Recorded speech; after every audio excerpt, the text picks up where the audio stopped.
Today for our assembly, we have an expert in the field of narcotics. His name is John Gimenez. He's traveled extensively throughout this country and throughout South America, speaking on the evils of dope addiction. So without saying anything further, I present to you Mr. John Gimenez.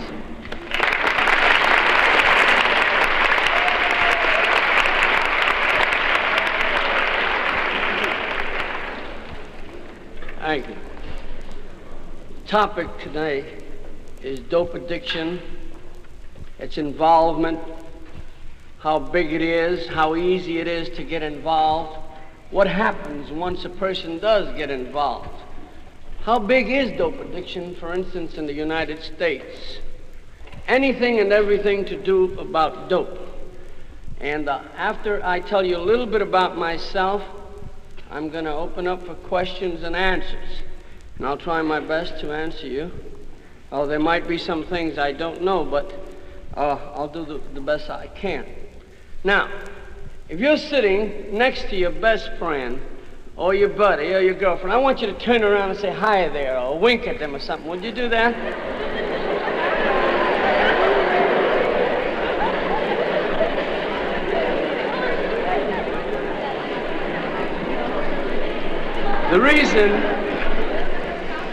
The reason why we do this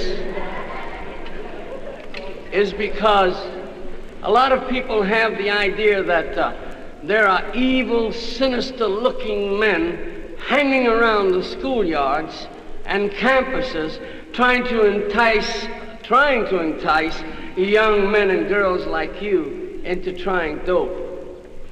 Well, let me tell you, it's not true. 99.99% of the time, it's always your very best friend that introduces you to dope.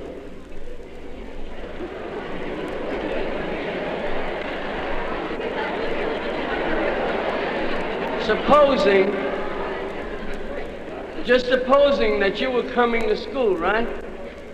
And I usually wear a black hat and a black coat, and if I met you along the way and I said, "Hey kid, come here." You know, you'd look at me and wonder, and say, "Here, smoke this." And I'd try to put a cigarette or something in your mouth, you'd probably start screaming for the cops, right? But if your best buddy, like I had a good buddy, when I was only 11 years old in school, one day my best buddy came and said, "Hey, John." I said, "What, man?" And he said, "Come here." He said, "Dig, John, I got something real good." I said, "What do you got?" I said, "Come on." So I went out with him, we went downstairs. This is in the school. Two little kids, 11 years old. And he pulls this long, thin, white stick out of his pocket, like a thin cigarette, and he pops open the end of it, puts it to his mouth, and lights it. And he starts dragging on it real long. And I'm watching him, you know, with my eyes big, you know. I'm expecting him to drop dead or something any minute. But he takes one drag, then he takes another, then he takes another, then he passes it to me. Well, he's my buddy, right? In my neighborhood, we call him Ace Boone Coon. He was my Ace Boone Coon. So when he offered me the cigarette, I took it. And he said, "Now take a big drag and hold it in." So I took it. Now I took a big drag, and I held it in and held it in. He said, hold it. And I got all swelled up and finally had to let it out. Then I took another one. It was a little easier. By the time I took my third drag, I was an expert. I knew just how to put it to my mouth and how long to hold it in, you know. Well, a couple of days later, "Hey, John." "Yeah, man, come on." We'd go outside, and he'd light up another stick, and boom, boom. "Hey, John." "Yeah." Then after a little while, it wasn't "Hey, John" anymore. It was, "Hey, King, you got anything?" See, now I was looking for him. He didn't have to look for me anymore. Then I found out who was his connection. And then I used to buy my own marijuana. And I'd get high sometime before I went to school, sometimes right in school, and after school. But there was a teacher in my school, and I know you kids don't have this problem here. There was a certain teacher in my school that I just couldn't see eye to eye with.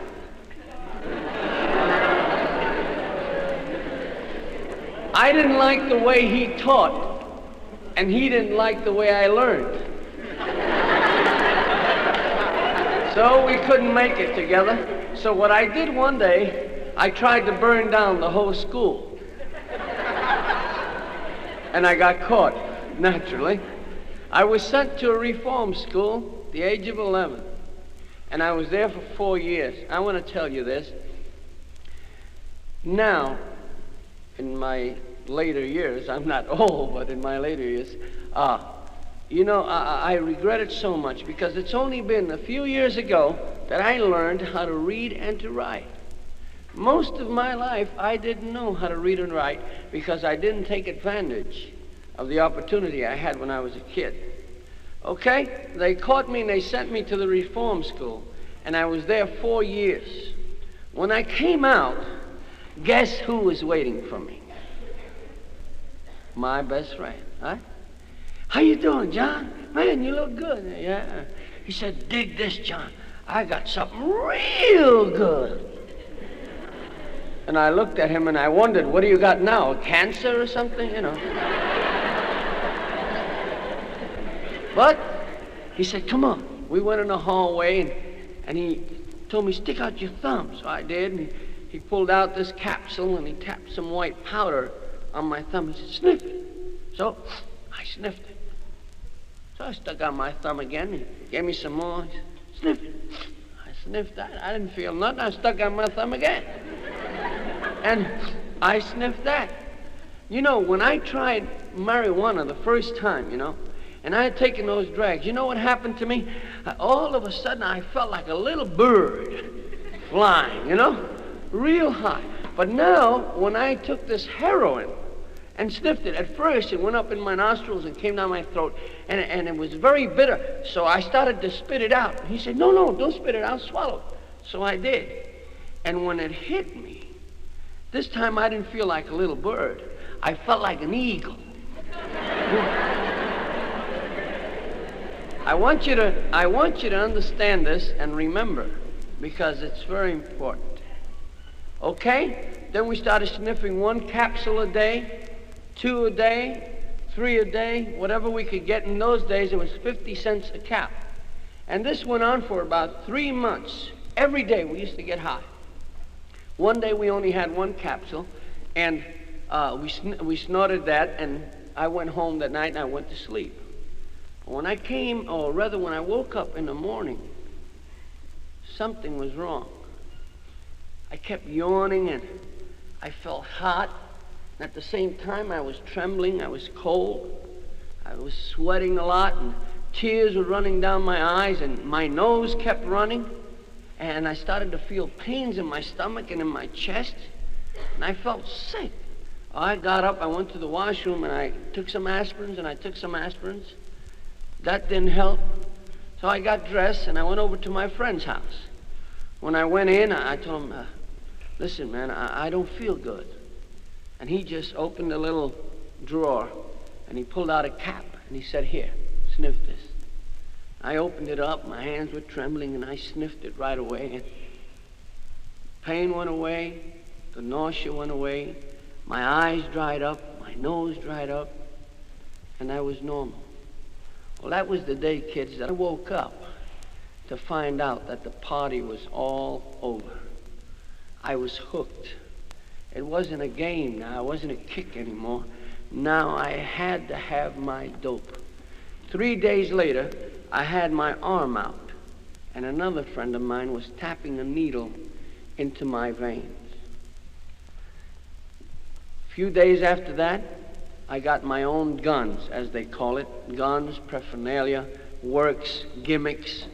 All this means just the instruments that the addict uses to inject himself, which is a needle, an eyedropper, and a baby pacifier. In a little while, I'll tell you why the addicts use a baby pacifier. Okay? Now, when we started shooting up the first 1, 2, 3 capsules a day in the cooker, then 4 and 5 and 6. And as our habit grew, we had to get more and more money. At first we could get it off our parents or borrow it somewhere. But after a while we couldn't get it that way. So we had to begin to steal little things. And we'd boost little things, steal little things out of stores, steal a radio here, and little things like that we could sell for $2 or $3 and then get a few capsules. But our habit continued to grow and continued to grow. So then we had to begin to commit burglaries and robberies and muggings and stealing pocketbooks and all of this kind of thing. Well, 2 years after King and I, and my friend and I, became involved in dope or shooting heroin, one day we committed a sting. A sting in the addict vernacular means a robbery. And we had a lot of money in our pockets. We bought quite an amount of dope, and for a while we were straight. We went to this movie, and after the movie we came out. And I went into a candy store to buy a pack of cigarettes. And while I was buying the cigarettes, my friend King stuck his hand in the box of candy and pulled out 5 bars of candy and put them in his pocket. Now, I want you to understand this.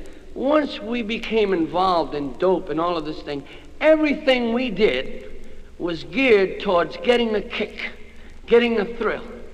Now, King could have easily paid for this dope, you see?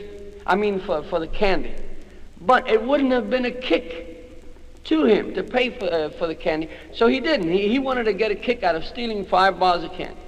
And you know, so I didn't even see him do this.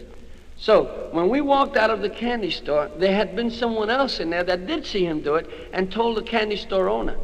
So the candy store owner comes out running and calling to us, "Hey, come here."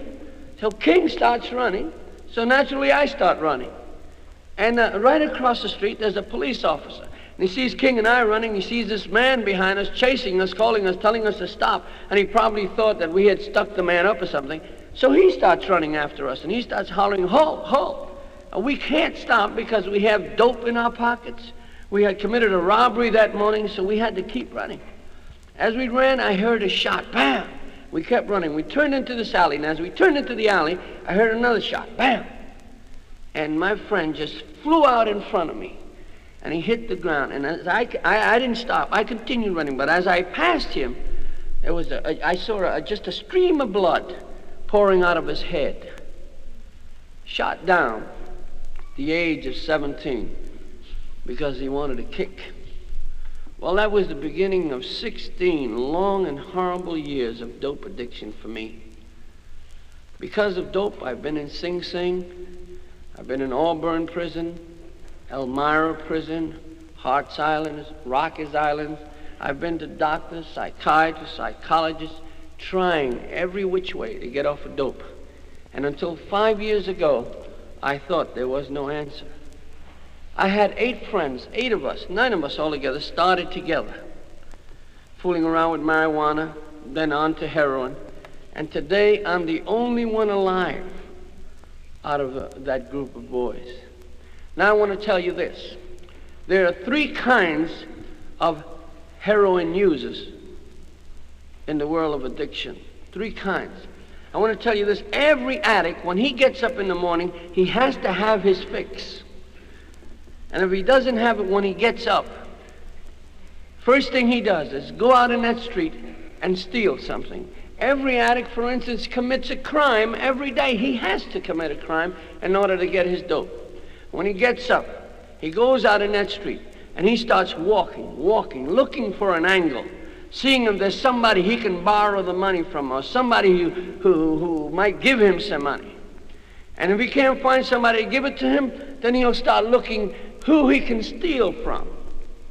Or he'll go to a store and steal something out of a store or boost something. Or if not that, he'll go in and break down a door, as we call it. He'll burglarize a store. Now, if he can't do that, he'll mug someone. But somehow or other, he's going to get his money to get that shot of dope. Okay, let's say he got his money and he got away with whatever he did, and now he goes into his neighborhood. My neighborhood, they call it Korea. They call it Korea because they're always killing people. It's like war going on all the time. And he gets into my neighborhood. Now he has to watch out for the other addicts, because the other addicts would do anything to get the dope that you're going to get. And then beside that, he has to go to the right pusher, because if he goes to the wrong pusher, he'll get what we call a lemon. They'll sell him a bag of talcum powder or milk sugar or flour. You can imagine a guy who's been struggling all day and finally gets his money and he's all anxious and everything, and he goes up there and he gets the bag of dope, then he gets up to the rooftop and he's sweating, he's, desperate and everything, and he takes his stuff and he puts it in the cooker and he pours the water in and he cooks it up, and what comes out is a donut. I have a good friend that killed 2 people because of that, because they sold him a lemon and he killed them both. Anyway, let's say he got the right dope. He gets up to his rooftop or his basement, or if he's lucky and they haven't thrown him out, he's still home, and he gets his stuff. And remember, his whole body, his mind, his heart, everything was geared toward getting this shot of dope. And he's getting near his great moment. The moment that the addict will lie, cheat, steal, and even commit murder for. Okay? He cooks the stuff up. He ties up his arm. Now, there are 3 kinds of injectors. The first kind is that sort of a poetical type of guy, you might say, that might walk around with a flower in his hand, I don't know. But the soft guy that doesn't like pain, he'll take the needle and he'll gently tap it into his arm. Gently, and every time he taps it, you can see him making faces because it hurts him.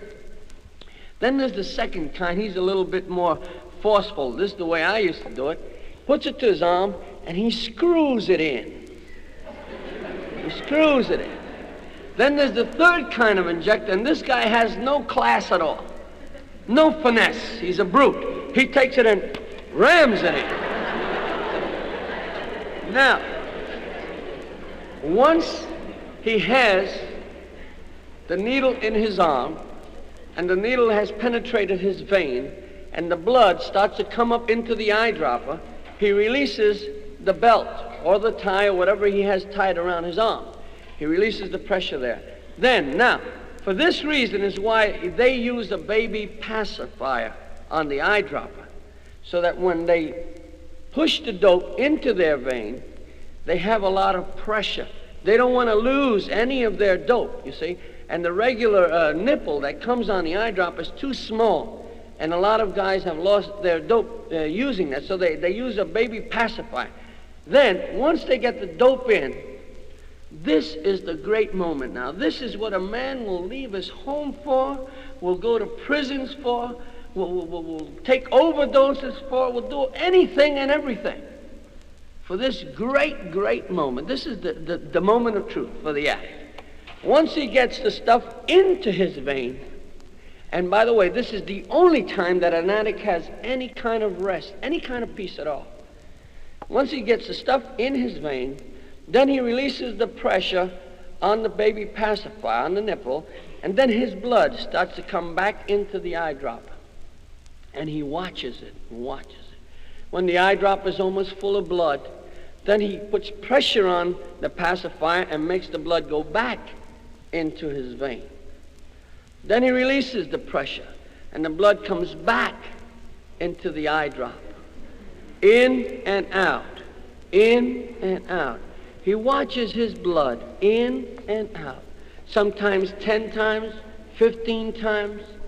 Many men and many girls have been found dead with the needle and the eyedropper still in their vein. The needle still in their vein, the eyedropper full of blood. Once I took an overdose in my house. I remember I was in the washroom and the water was running, and I took a shot and I fell out. And when I fell out, the water kept running, ran over the sink and everything, went out on the floor and out the door. And my mother saw this water coming out from the bathroom like this, and they broke the door down, and I was on the floor laid out with the needle still in my vein and the eyedropper full of blood all over the place. My mother fainted and then, well, got very sick. This is the great kick. And I want to say this. This is what pot leads to. This is what LSD leads to. This is what the sniff gluing leads to. This is what speed leads to. This is what peyote leads to. This is what all of these kicks lead to. Okay? Now, we have some questions that some boys and girls want to ask me. I'll try my best to answer them as best I can. Why don't we start with the young lady? Do you have a question, young lady? Would you just come right up in front of the microphone, please? Yes. What did you get out of using dope, really? I mean, what did it really do for you outside of putting you high? What did dope really do for me? Well, when I first started, as I said, it gave me a kick. It made me feel different than other people. It made me feel superior in a lot of ways. You see? At first, it was a kick. But as I told you, when I found out that I was hooked, then it wasn't a kick no more. It became a nightmare and a life of horror. Okay? You know, a lot of people wonder about this, and they think that they're going to get involved and it's always going to be a kick. But you know, once you become addicted, you don't get high anymore. But you use dope in order just to be normal. Yes, sir. When you started taking marijuana, did that influence when you tried to burn down the school? You said you started marijuana before you tried to burn down the school. I would say definitely. It sure did. The more I smoked marijuana, I was just a kid, 11 years old, remember that. The more I smoked marijuana, the worse I got. The less anybody could tell me. You know? That's what, in fact, when someone starts using any kind of narcotic or dope, their whole character changes, their whole personality changes. Yes, sir. You know, when you said you got that first marijuana cigarette from that little boy, what made you smoke it in the first place? Well, what made me smoke marijuana in the first place was really that my friend, you know, he was my boy, and he said it was good. And I had that confidence, you know what I mean? And plus, I wanted to belong. I wanted to belong, you know, and so when he said, here, try this, this is boss.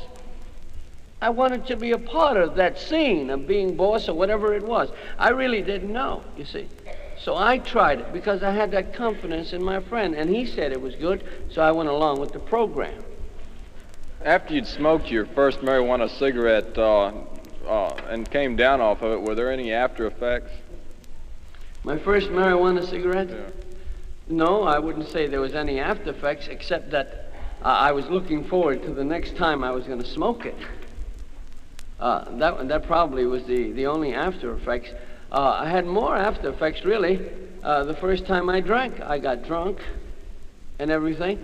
But when I smoked that first stick of marijuana, I wish maybe I would have got drunk and got sick and thrown up and everything. Maybe I never would have tried it again. But actually, I liked it, so I was willing to try it again, you see? And that's the great problem. Yes? How long a time did you spend in each of the prisons you were in? How long a time? I really don't know. I've never sat down and counted the amount of years that I've spent in prisons. But I can guarantee you that it was quite a few. In Warwick, it was 4 years. In Sing Sing, it was 4 years. Elmira, I really don't know. I couldn't, you know, I'd have to sit down and figure it out. Yes. Approximately how many shots of heroin does it take to become addicted, or is it different for each person? Does it depend on each particular person? No, it doesn't. We have a saying in the addict world that it takes one try to make an addict. Let me say this. How many of you have heard that marijuana is not addictive? Let me see your hands. I'm sure you all have. How many of you believe that marijuana is not addictive? A few. And probably some that didn't raise their hand, believe it. I understand, because I myself didn't believe that marijuana was addictive when I started. You remember when I told you in the beginning that when I smoked marijuana, I felt like a little bird, right? I told you that I enjoyed it, that I liked it, that I dug it, right? Well, here's what happened. When I smoked that stick of marijuana and I enjoyed it, something went off in my brain. This is good. This is boss. I like it. I dig it. I'll try it again. You see? So the second time when my friend came with the marijuana, it was no big deal for me to just get up and follow him. I wanted it. And the third time, and then pretty soon, I was getting it for myself because I enjoyed it. But here's what happens. This opens your whole life up to this type of thing. Looking for a kick, wanting a kick, desiring a kick. And you know something? No one ever believes that they're going to get hooked. I've never met one single addict that started off by saying, I'm going to be a dope fiend. Huh? My great ambition in life is to stick a needle in my arm. I've never met one that said that. To the contrary, everyone started off by saying, I'll never be a dope addict. I'll never get hooked. It could happen to Joe and Mo and Blow, but it can't happen to me. I'm strong. You know, I know too much. I'm too slick. It can't happen to me. But let me tell you, there are a couple of 100,000 addicts in the United States today. I'm talking about heroin addicts. I'm not talking about all the other addicts. I'm talking about heroin addicts. That they all, every one of them said, I'll never get hooked. I want to tell you this. Marijuana, if that's what you start with, that is the most addictive to you.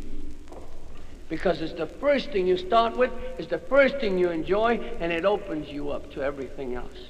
Just recently in the school, I was talking there, and a young man came to me after, and he told me, Mr. Gimenez, I don't believe that marijuana is addictive, because I use it, and I haven't gone on to nothing harder. I like marijuana. I think they should legalize it.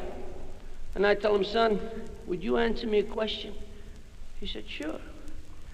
I said, and you'll be sincere about it? He said, yeah. I said, have you tried anything else beside marijuana?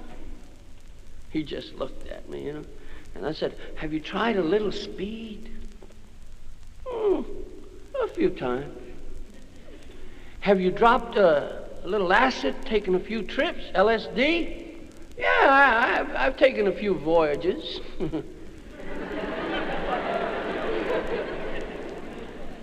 Have you sniffed a little glue? Not me. That's kid stuff. I don't sniff no glue. Tell me something. Have you drank any cough medicine? Oh, I've downed a few jugs. I said, listen, baby, if I had a bag of dope, you take it because you're hooked. You are hooked. You understand what I'm trying to say? Once you start looking for this type of thing, experimenting with this type of thing, it'll affect the rest of your life. You'll always be looking. I'm not saying that everybody that tries marijuana is going to become an addict. No, but I'm saying you've got 1,000,000% better chance of becoming an addict than someone who never experiments with it. Marijuana, if you try it, to you, it's the most addictive. Any addict you ever meet that has stuck a needle in his veins and has had experience with the hell that it brings will tell you this. It takes one try, kid, to become an addict. We know it. I've been there. I can tell you. It happened to me, and it happened to all of my friends. Do we have another question? Yes, sir. Stand right up here. When you was in prison, were there pushers where you could get a fix or anything like that when you was an addict? When I was in prison?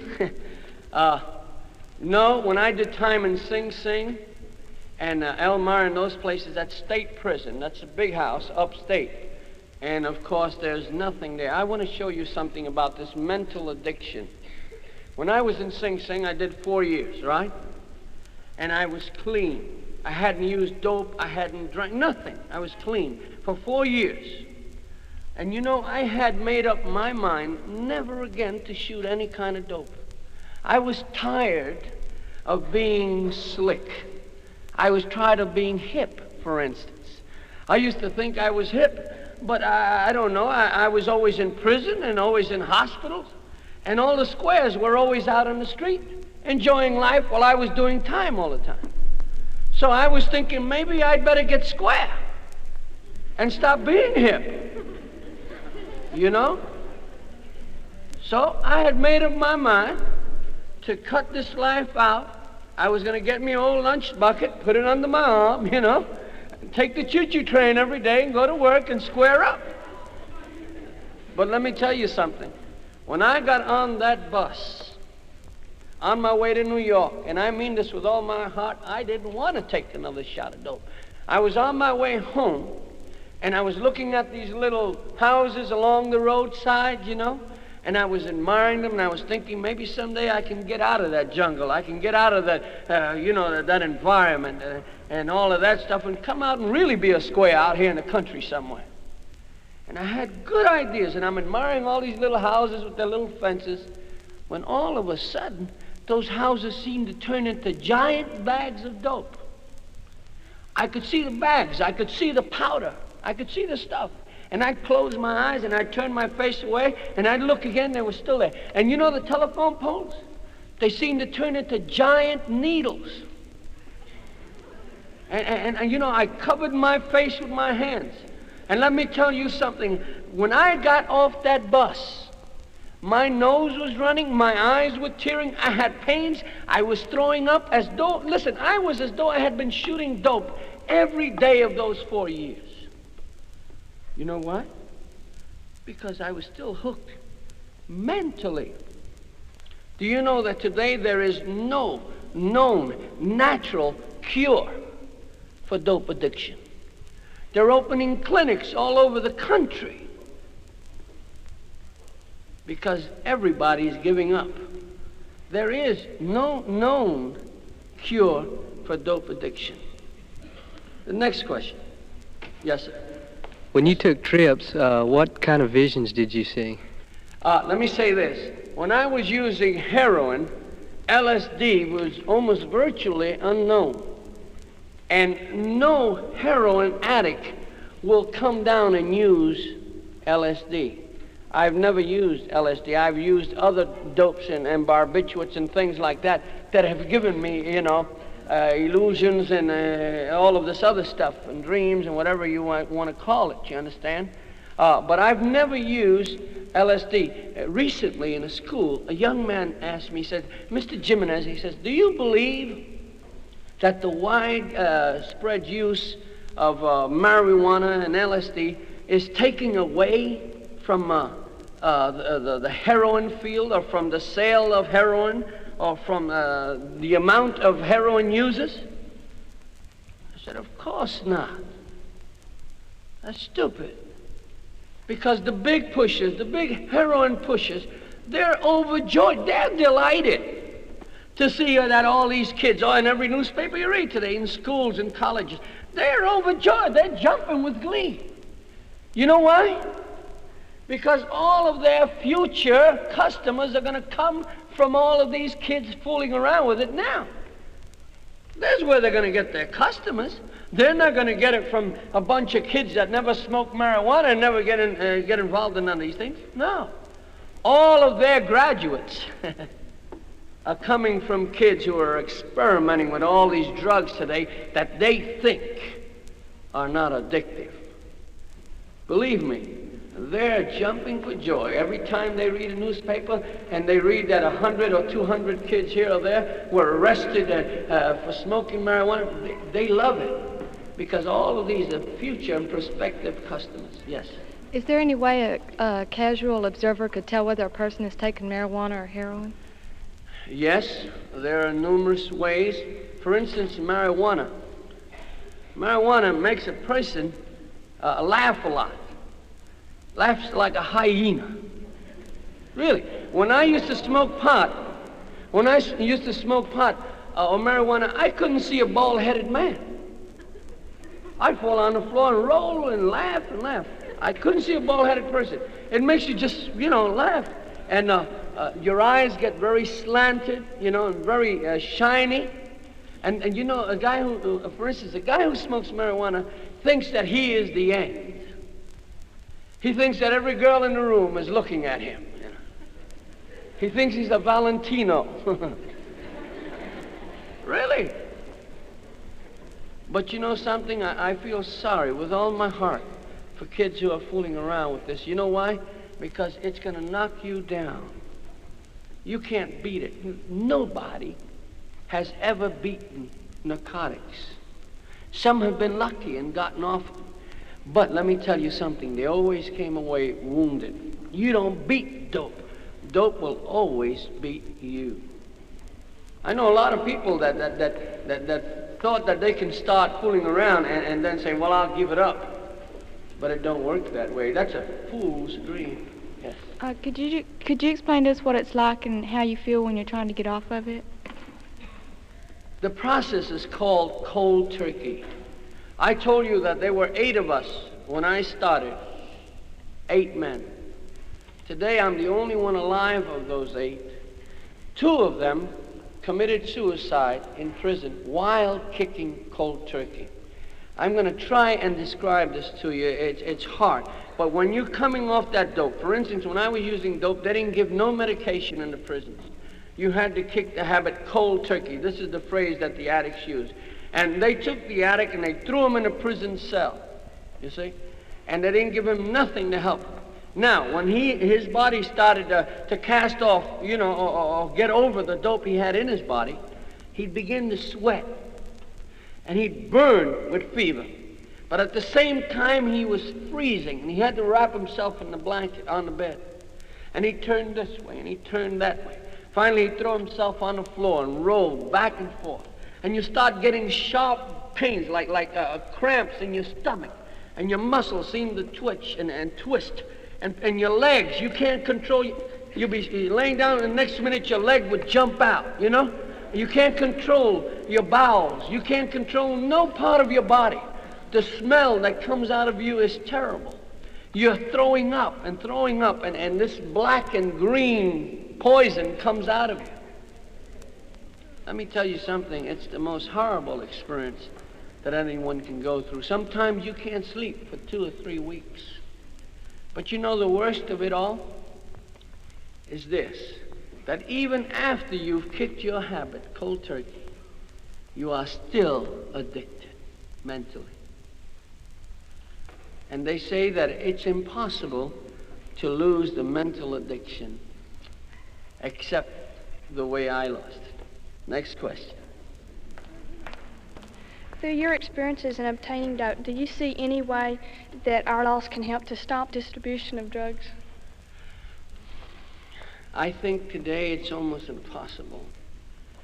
Dope addiction is the biggest business in the United States, and it's all tax-free. You see? It is a multi-million-dollar business, a big operation. And it has people, it has executives, it has directors. I mean, it's a business. And most of this is brought over from other countries. And of course, through Mexico, you have a lot of marijuana and all of this. I don't know what could be done to stop this. Yes, so you've told us a lot about marijuana and heroin, I guess from personal experience. What about some of the other drugs that are in common use, I know, in this area, say peyote or speed, some of these? What can you tell us about those? I want to tell you this. They all do the same thing. They may have different effects upon your body, but they all affect you the same in your mind. And listen, all of these drugs, all that they will do for you is to give you a momentary kick for which you might have to pay with your life. Using dope is this. It's like taking a pistol and putting a bullet in it. And you play Russian roulette and you click, click, click, bam. Sooner or later, it will kill you. You cannot beat it. It will always beat you. Do you have a question? How many people do you truly believe are cured as you are? A lot of them go to hospitals, and when they come back, they're supposedly cured. But how many do you think, an estimate? There is no known natural cure for dope addiction. I tried doctors, psychiatrists, psychologists, hospitals, Every time I went to prison, a psychiatrist would interview me and write a lot of papers and sheets of papers about my life and investigate me. But they'd always come up with the same answer. We don't know of any cure for dope addiction. But listen, 5 years ago, I was in a prison cell, and a young man told me a fantastic story. He told me that there was a little church in the Bronx where all these other addicts were going to, and they weren't shooting dope anymore. Well, let me tell you something. As soon as he said church, I closed up. I didn't want to hear it, see. I happened to be the son of a Methodist minister, and I just didn't dig church. I didn't think there was anything in the church. I thought, there was no life or anything like that. Now, I didn't want to have nothing to do with it. And this guy used to talk to me about this church day and night. And he never went there. But he heard about this church where these addicts were going to, and now they weren't shooting dope anymore. They weren't stealing anymore. They were walking around clean, So every day he'd bug me and bug me and bug me about this church. I used to call him the Billy Graham of the Bronx County Jail. Yeah? The same day I came out of jail, I went and took a shot of dope. But that night, I fell asleep on a subway. A bunch of coincidences happened to me. Fell asleep on a subway and everything, passed my station. Then when I got off, I started walking down this avenue, and I passed a little street, and I saw a big cross outside of a building, and it said the Damascus Christian Church. The same church that this fellow in prison had been talking to me about all the time, And I looked at that, and the thought came to me, I wonder if it's true. Anyway, to make a long story short, I went up to investigate, and I was high and everything. But you know something? It wasn't what I heard that night. It was what I saw upon the faces of the people in that church. And right in front, there were about 15 addicts. And when I started recognizing them, I couldn't believe it. Some of these guys would cut you in a minute for a couple of dollars. And here they were all sitting up front, they were all praying. Well, the first thought that came to my mind is that they're all high. Then I thought maybe the government came out with a new pill or something, Because they were all happy, they were all smiling. And I tell you something, the only joy I ever knew was when I was drunk or when I was smoking pot or, I needed something to make me happy. So right away, the last thing in my mind said, these guys must be drunk or they had a pill or something because they are happy. Do after the service, one of them came over and he put his arm around me. Let me tell you, in my neighborhood, a man doesn't put his arm around another man unless he's strange or something,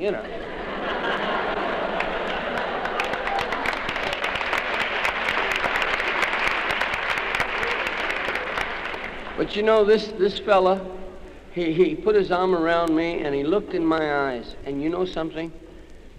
For the first time, I looked in someone's eyes and I saw a person who had peace in their heart.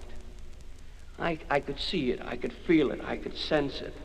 This guy had found something that I had never seen before. And he started to talk to me about a big connection, and I was a dope addict, and he starts talking to me about a connection, and he tells me, Johnny, he says, you've come to the right place because we've got the big connection here. And Johnny, our connection, he's no phony. And what he gives you is no lemon. And when you take a fix of what he has, you'll never again want to fool around with that garbage in the street. Of course, he was talking to me about God, you see, and the love of God and what the love of God could do to a person. Well, it wasn't what I heard, as I said. It was what I saw. And anyway, they sent me to a camp up in the mountains, and about a week later, I did what so many millions of people finally do when they find themselves uptight. I fell on my knees, and just like a little baby, a little child, I called out, and I asked God to help me. That was 5 years ago. And I want to tell you something, kids. I don't need to smoke marijuana. I don't need to shoot dope. I don't need to drink to feel good. I feel good. And life to me is glorious. I don't have to use no artificial stimulants to feel happy. I love life. I enjoy life. That's the way I found the way out. I want to finish with this, and I mean this with all my heart. If you know someone, if it's your best friend that's fooling around with dope, with anything, I tell you this, get away from them as quick as possible, because it's a cancer that will destroy you. I'm not kidding. I mean it with all my heart. I've seen a lot of kids who thought they were smart begin to experiment, and today they've found an early grave. I'm not kidding. I went through horror, and I know what I'm talking about. The only way to avoid dope addiction is by never becoming involved. And that means by never trying it yourself. If you love yourself, if you care about yourself, stay away from it, okay? God bless you, and thank you.